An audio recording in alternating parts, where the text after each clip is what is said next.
Dauda Kairaba Jawara, do swear that I will well and truly execute the functions of the office of President of the Republic of the Gambia, that I will preserve and defend the Constitution, and that I will do right to all manner of people according to law, without fear or favor, affection or ill will, so help me God.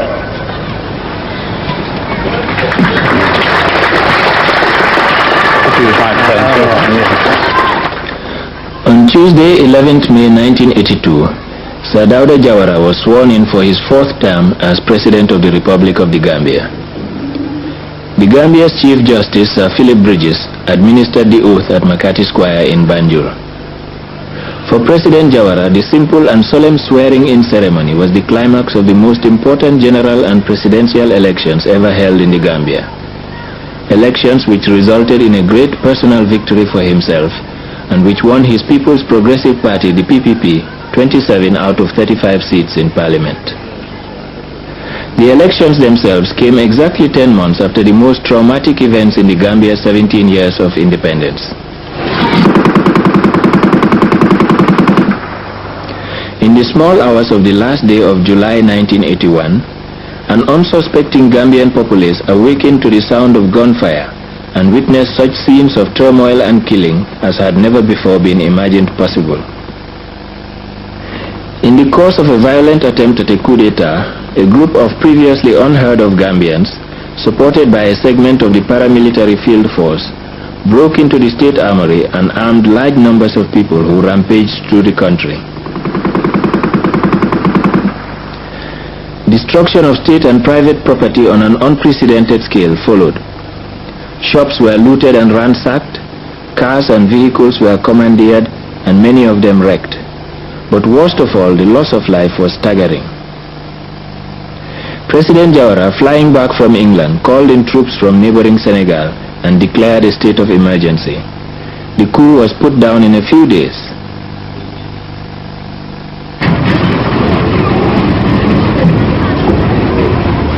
Senegalese troops threw up roadblocks, recovered quantities of arms and ammunition, and detained people involved in the coup attempt.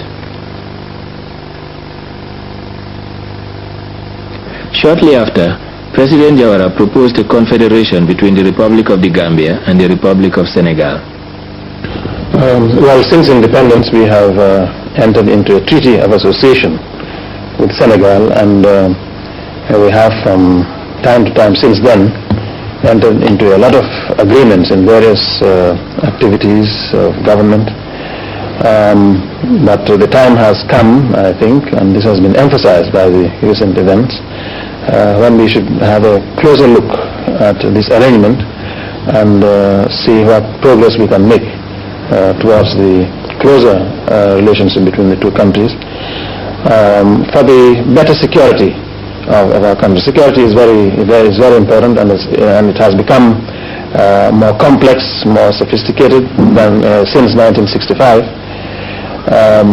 So I have, in the light of this, made a proposal that the Senegal and the Gambia should look at a confederation, that is, establishing a confederation between the two countries, whereby each country would maintain its sovereignty and independence, while at the same time sharing more closely certain activities of government, for example, in the areas of security and defense, and maybe in other areas as well. So this is what we have proposed, and we are going to appoint committees at various levels to have a look at these proposals. In December, an agreement establishing the Confederation of Senegambia was signed in Dakar by President Jawara and President Diouf and ratified shortly after by the parliaments of the two countries. It was against this background that the Gambian Parliament was dissolved on March 18, 1982, and President Jawara decided to go to the country. He was seeking to demonstrate convincingly that he and his party still enjoyed the confidence and support of the country, and that the majority of Gambians approved of the Confederation.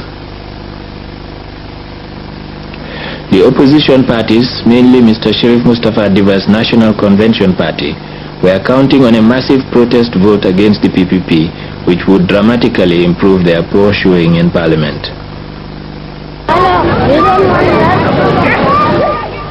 They clashed at the polls on Tuesday, 4th May 1982. Long queues began forming at the polling stations as soon as they opened. All registered adults above the age of 21 were eligible to vote, and large numbers of them were determined to have their say.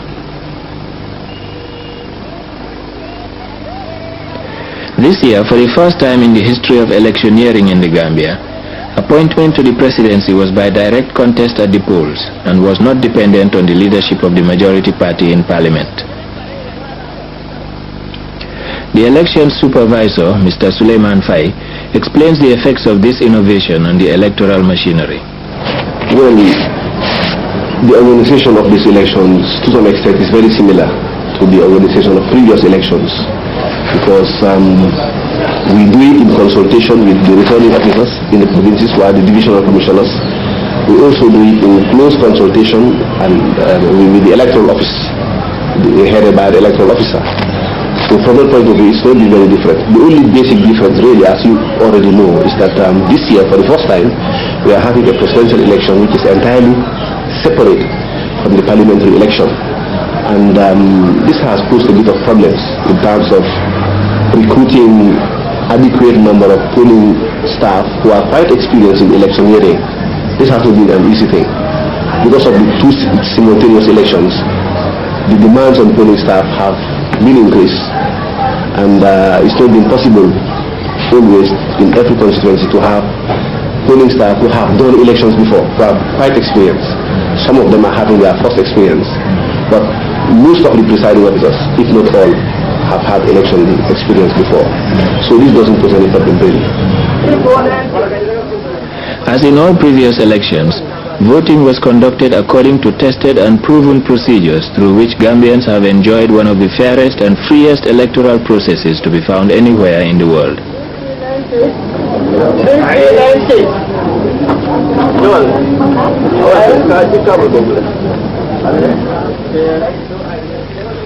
Sealed ballot boxes, coded according to the well-known colors of the contesting political parties or individual candidates, and displaying the photographs and symbols of the candidates, are delivered to each polling station.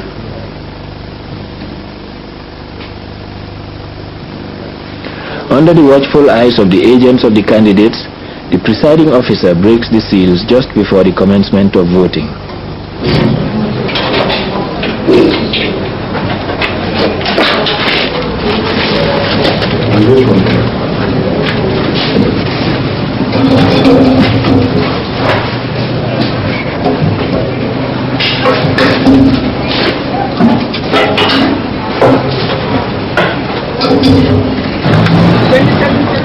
Voters then begin arriving to cast their votes.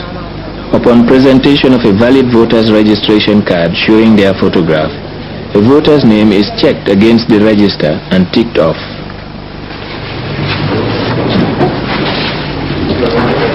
Bakau New Town, serial number 749. The agents of the candidates are present at each polling station, and they verify the names and registration numbers of the voters as they file in. 3563. Is this supplementary? Supplement, no, here. 76. 356, you have Yaya Kasam. That's Musa Kamara, 365. 365. 365 Musa Kamara. Yes, correct. Right, yes. After verification, the voter's card is stamped and signed by an official, and only then is the voter issued with a token with which to register his or her vote.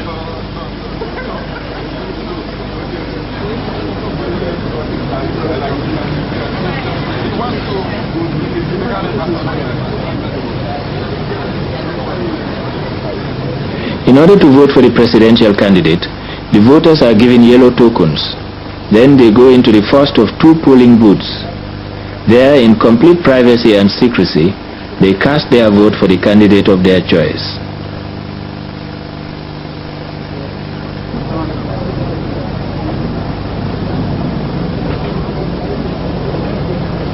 After leaving the first booth, the voter next receives a black token and enters the second polling booth to decide who will be the Member of Parliament for that constituency.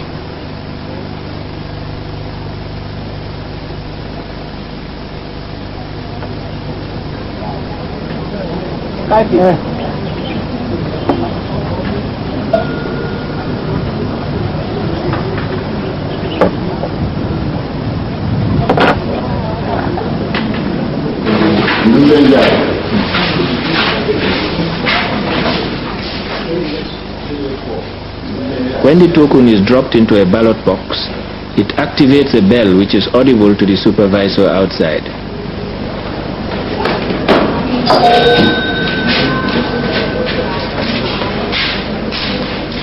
This foolproof system ensures that every voter votes only once. This year, for the first time, polling in provincial and suburban areas was over a period of 2 days. Even so, special arrangements had to be made to cope with the sheer numbers of voters. The elections supervisor, Mr. Suleiman Fai, explains. Well, I have been talking to the divisional commissioners, all the returning officers in the country, and from the reports I have been getting, really there have not been major insuperable problems. We have had few problems like, polling starting a bit late in some places, and also the turnout has been very impressive. It's been very heavy in many places, and yesterday, for example, I went round in some places in Serekunda, and it was necessary to increase the number of polling staff because the progress was a bit slow, and we wanted everybody to have the opportunity of voting, so we increased the staff. This has happened in some isolated places, but overall, we have not had many problems. By mid-morning on the 4th of May, many thousands of voters had already cast their votes.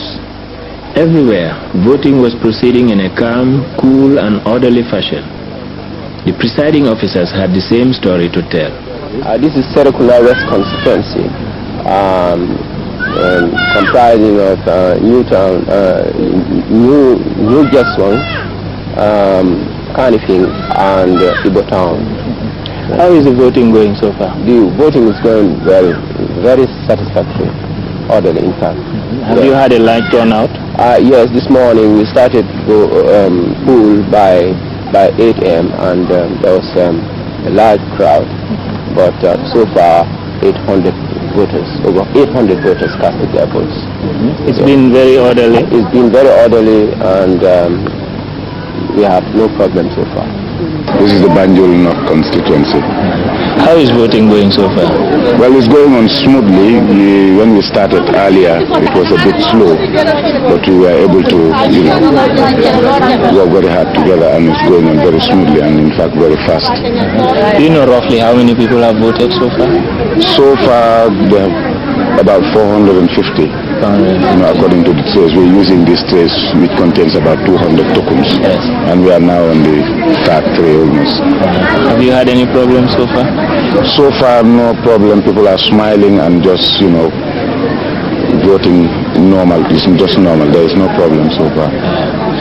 We started voting at 10 after 8. Things have been very, very, very slow. But now that we have divided them into two streams, everything is going on normal. Yes. And there's been no problems? No problem at all, no problem. You could actually see that there is a heavy turnout of voters. No. Well, voting has been very brisk. Yesterday when we started, there were queues of up to 3/4 of a mile long, men on one side and women on the other side. We worked hard up to about 7:30 before we decided to break up because we were really tired. There were really no incidents. Things worked out very well. Voting in Banjul was on May 5th. President Jawara and his family arrived at the old National Library in the Banjul Central constituency to cast their votes.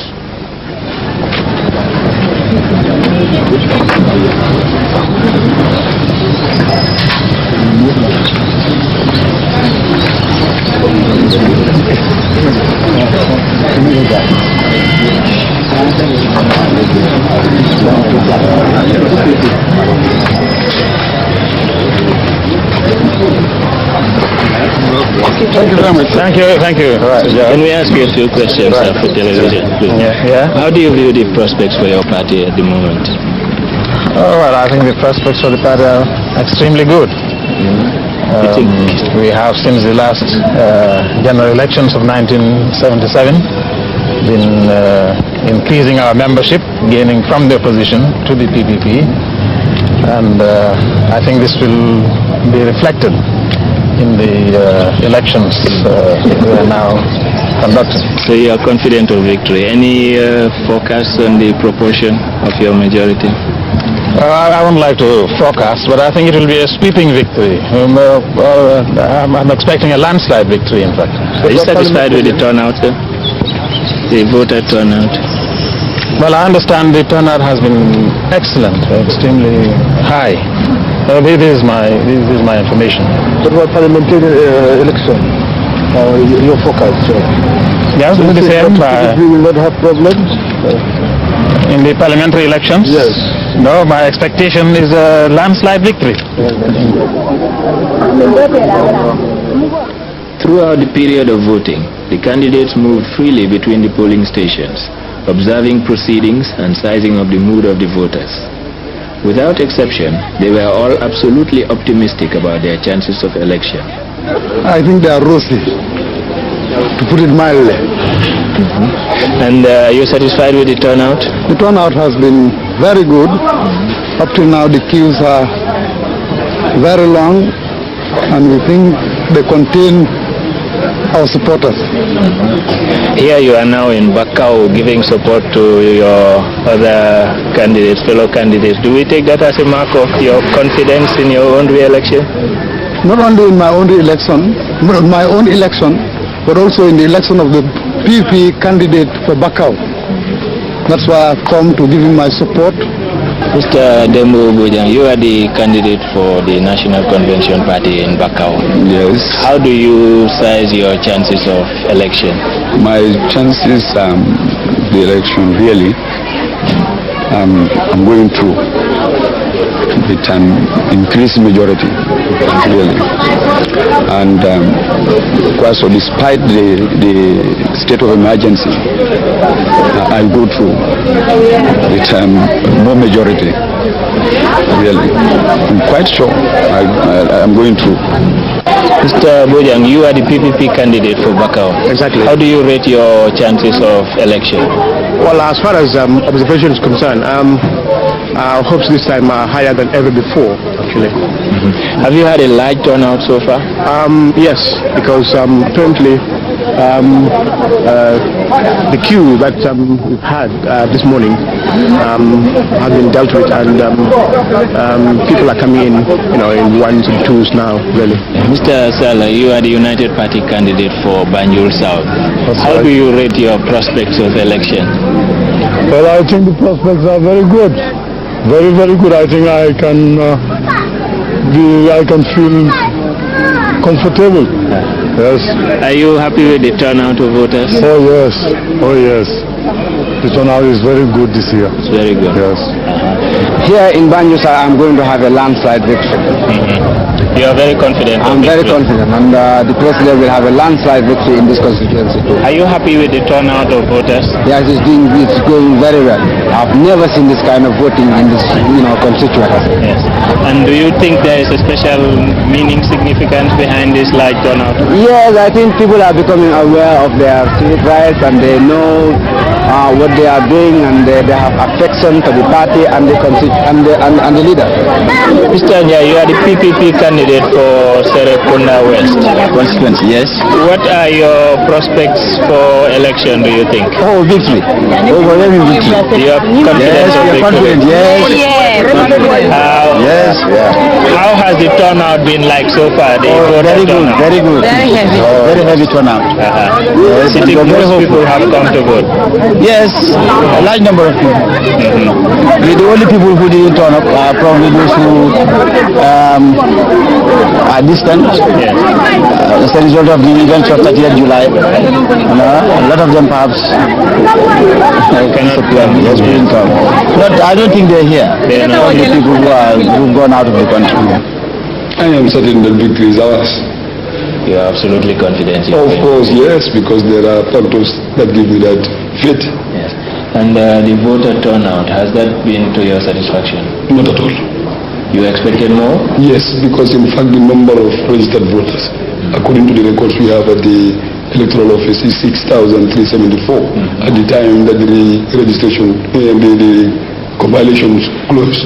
But we assume that there is a round figure of about 7,000, and the number of votes that they have casted is about 3,937. That is 1,992 at Cravaland and 1,945 at Boxburg. We were expecting something like 5,000 at least. We don't know what is the factor behind this, but I was expecting, with the number of faces we have seen around these polling booths, we were expecting something like 5,000, but we are disappointed with 3,937, which is about 500 plus more than the 1977 figures. I see. But nonetheless, you are confident? We are confident, of course. How do you rate your prospects of election? Well, we is in progress. We are doing it as it should be. Are you confident that you will win? Oh, definitely, I am confident. Are you happy at the turnout of voters? Yes. Many people have come forward to vote. Well, I'm sure of going back in the name of PPP for this constituency. I'm even thinking of these opponents to lose their deposits. Really? Yes, because the polls are in my favor anyways. Are you happy with the turnout? Oh yes, I'm quite happy with the turnout. You think most people are coming forward to vote? Yes, most people are coming forward to vote. So you are very confident? I'm confident that both the president and I will be duly elected. In a world grown familiar at election times with charges and counter-charges of unfair conduct and ballot rigging, it is remarkable that the candidates of all parties were unanimous in their admiration of the Gambia's electoral procedures. Yes, it's conducted. The conduction is good. It's good. It's very good as previously. No complaints on no complaint, no fighting, nothing, absolutely. Are you happy with the conduct of the elections? Oh, most certainly. Apart from all other things, I think the attitude of the Bacau public, as a whole, is very encouraging, very friendly. Are you satisfied with the conduct of the elections? I think the response has been very good. People have turned out to vote, and the behavior of the whole populace has been exemplary. So from the security point of view, your ministry is quite satisfied? We are satisfied, absolutely. And what about the actual conduct of the voting itself? It is always fair. I have been telling especially opposition members that the elections are conducted fairly. That is, there is no rigging being done.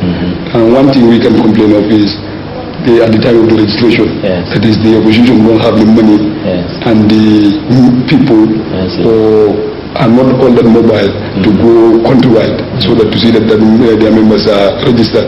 Other than that, the access that the government have over the radio media, the public media, and also the finance, the campaign funds with the government side, and whereby the oppositions are handicapped financially, especially myself.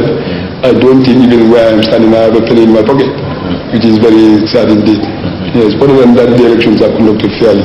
Unless one loses, you know the people, you are not the choice of the people. Yes, I'm certain about this. There's no doubt about it. I can certify that. How about the actual conduct of the elections themselves? Are you satisfied? Absolutely fair. Absolutely fair. We've had a very wonderful staff, and the team has been very, very active. They worked extremely well, and there hasn't been any hitches or problems so far with any of them. So I'm very happy with it. On the national level, what do you predict for your party? Oh, probably we will probably sweep all the polls, all the seats. Yes, I am confident that if the opposition party can come out with 3 seats, I'll be surprised.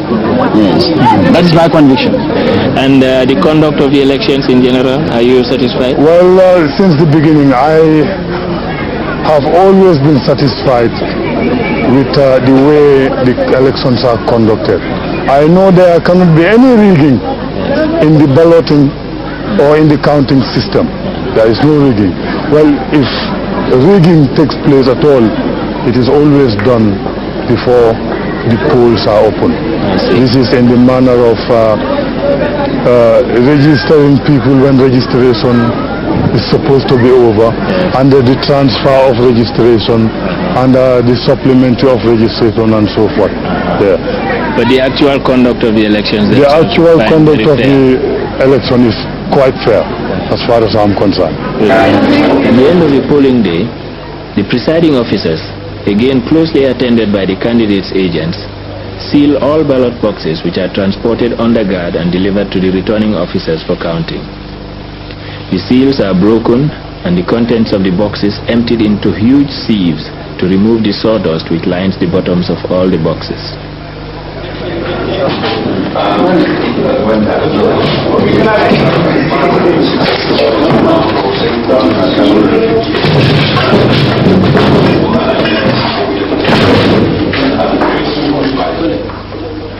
Sawdust is used to break the fall of the ballot tokens and so enhance the audibility of the bell.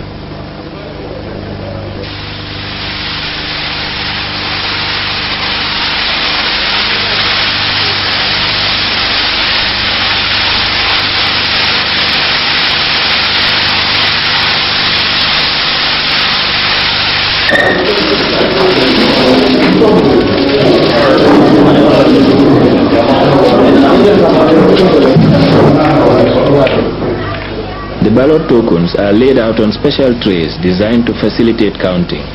Each tray holds 200 tokens. Enumerators, all of them veterans of many previous elections, carefully count out all the votes for each candidate. Here again, the candidates' agents occupy a prominent position, keeping a quiet and watchful eye on proceedings. After the counting for each constituency is completed, the returning officer communicates the results to the elections supervisor. Yes, Mr. Fred. Now for community elections, Maju Central. Yes. Alhaji ML Sahu, PVP, has 1,797 votes. Yes. And Mr. Keba Walifun, UP, has 1,576. Yes. So Mr. Sahu is elected with a majority of 221 votes, yes. 1,000. The election supervisor is in touch with the returning officers throughout the country, and together with the Chief Justice, who is the returning officer for the presidential elections, they receive a steady stream of information throughout the night. The results are immediately transmitted to Radio Gambia, where a team of announcers speeds them on to the waiting country in all the major languages of the Gambia. bokk yi ñu dellu leen fàttali rek ne yéen a ñu déggee ci Radio Gambia ci Banjul ci mbiri woote bi ba tey ci tundi Mansa Konko goxi Eastern Jara Kemo Sané moo fa taxawaloon parti PPP am na junne ak juróom-ñaar téeméer ak juróom-benn fukki carte.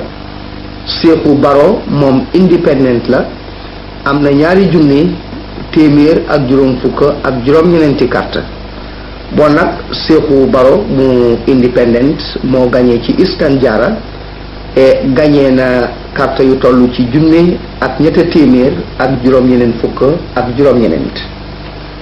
Bare on hanim bi resultol Mansa Konko commandant Marabankoto Jara Tilbola ke Mosane PPP le alonde ay carte kese wuli kilen ke me worowla taw worole soto Sehu Baro independent candidate longote ay carte kese wuli fula ke me kilen tan lulu anin kononto le soto Sehu Baro le kanyata ayadang carte kese wuli kilen ke me saba tan kononto anin kononto mare mu wonare carte Mansa Konko igati no kubela ngani Eastern Jara awa dono go na serebe ga sigi PPP dangan igati la ngani Kemo Sané ada ujune ado kamo yerdo tandume ko tunjakita serebe igati la ngani Seexu Baro kenga asigiti me igati independent kenda ujuru fili ado kamedo tankarage do ko tunsu kabikita awa kenga Seexu Baro anda nenyiga ala igati ujune ado kamo sikiro tankarage ko tunsu kabiyai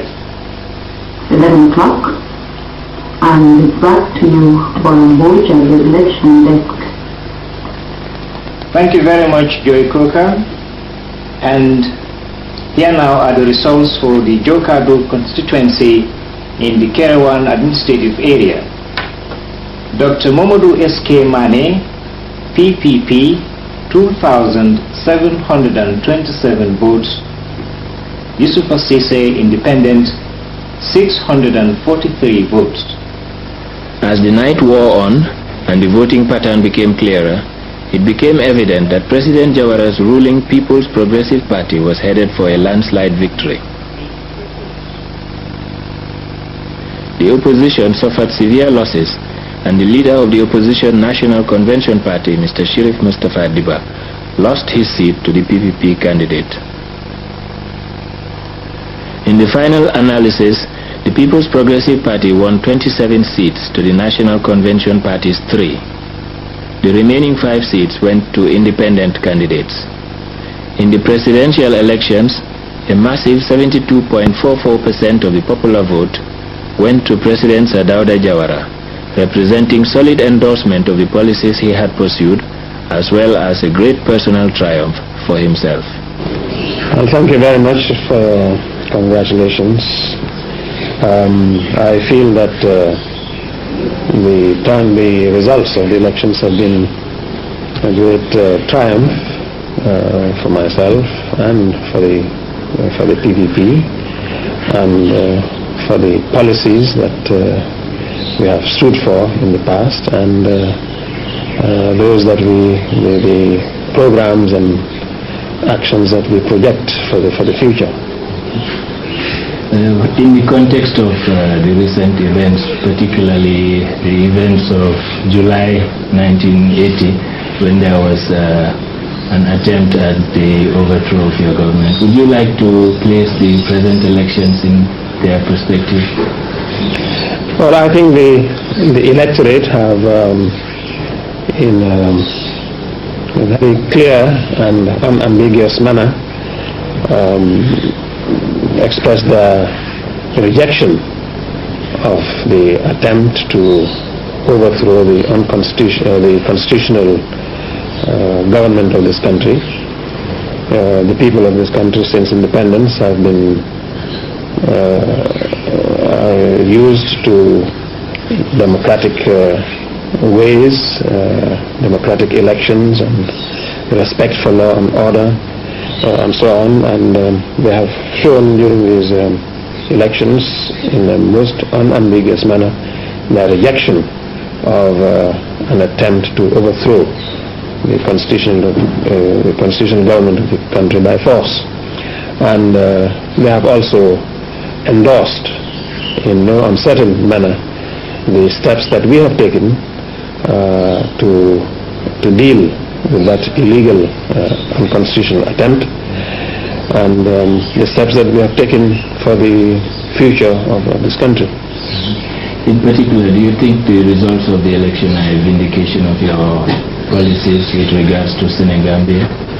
I think they are a definite endorsement of the steps that we have taken, which we have put to the country at mass meetings and in parliament and in many other ways. I think this is a clear endorsement by the electorate of the steps that we have taken to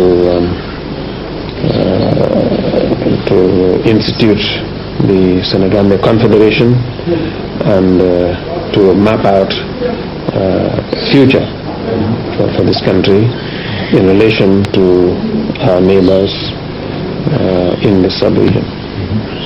Talking about the future, do you foresee any radical changes of policy from what things have been like in the past? No, I don't think there will be any big changes, any radical changes. I think by and large our policies for this country, political and developmental and social, have been well mapped out, and I do not think there is any need for any radical changes in any of these policies. With regards to the conduct of the elections themselves, most people I have talked to have been of the opinion that the elections were very, very fairly conducted, and there was no trouble whatsoever. Would you like to comment on this? Yes, well, it is true that the Gambia really has had a very good record of peaceful elections. Elections have always been, at least since independence, have always been free and fair. Voting system has been is well renowned as one which is by and large foolproof, and one does not hear of anybody, government or opposition, complaining about rigging of elections or anything, because it's almost impossible under the system. And I think this is one of the big advantages that we have enjoyed in this country, a system of voting which is foolproof and does not give rise to any reasonable complaint from any quarter.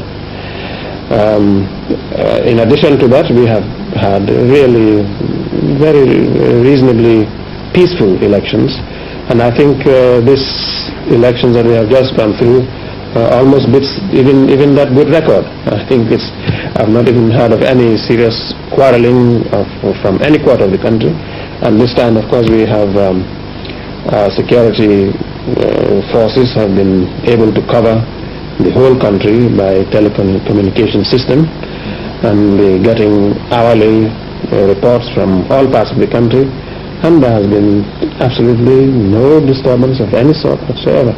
This, in fact, even beats the already very good record that the Gambia has had in conducting peaceful elections.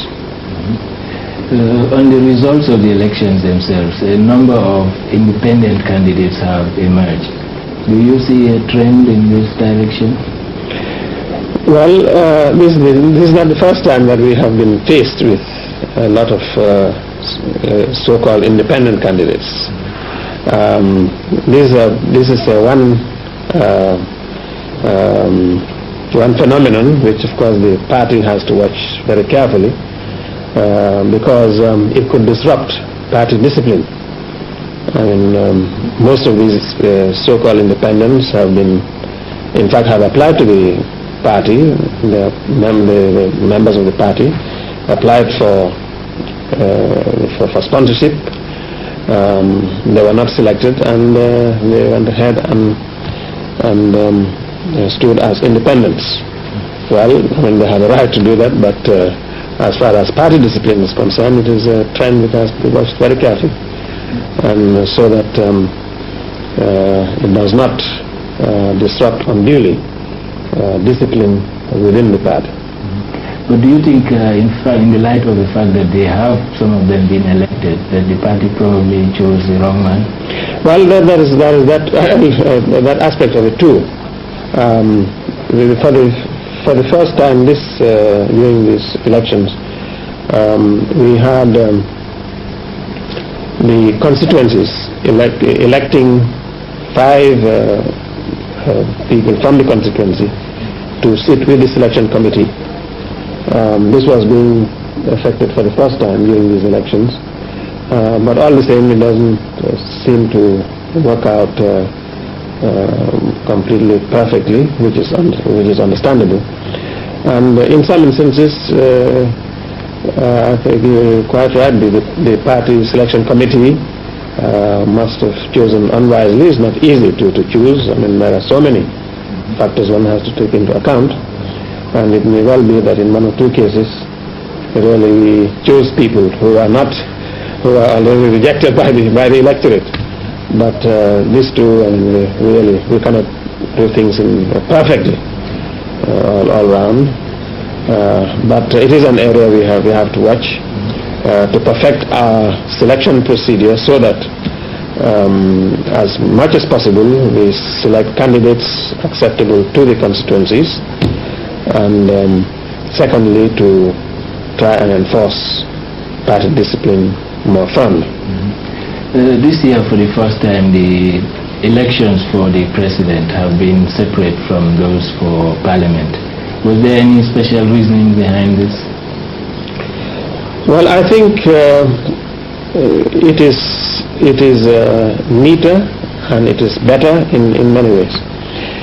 In the former system of voting, whereby the president is chosen through voting for members of parliament, really restricts the choice of the electorate. I mean, you be or not, or whether you like the presidential candidate he has endorsed or not, really you have no choice. If you like one and not the other, you have to decide whether you vote for him or you refrain from voting. Well, I think it is better, it is fairer to the electorate for them to be able to vote separately for the person they want to be president, and separately in their own constituencies for the person they want to represent them in parliament. I think it is fairer, and it also of course has certain technicalities which could crop up in this system. In the old system, a person who has been elected through voting for members of parliament would automatically have a working majority in parliament. Well, in this new system, it is conceivable, not likely for a very long time, but it's conceivable to have a president elected either on a party ticket or as an independent, who in fact may not command a majority in parliament, and he has to start bargaining with political parties or independents or individuals in order to have a working majority. Well, this is only theoretical, but it shows the difference between the two systems. Mr. President, now that you have been overwhelmingly returned to power, can you give us some indication as to the composition of the next government? Well, this is the big question which is exercising my mind at the moment. I think I'll have to think about this very important matter in the next few days,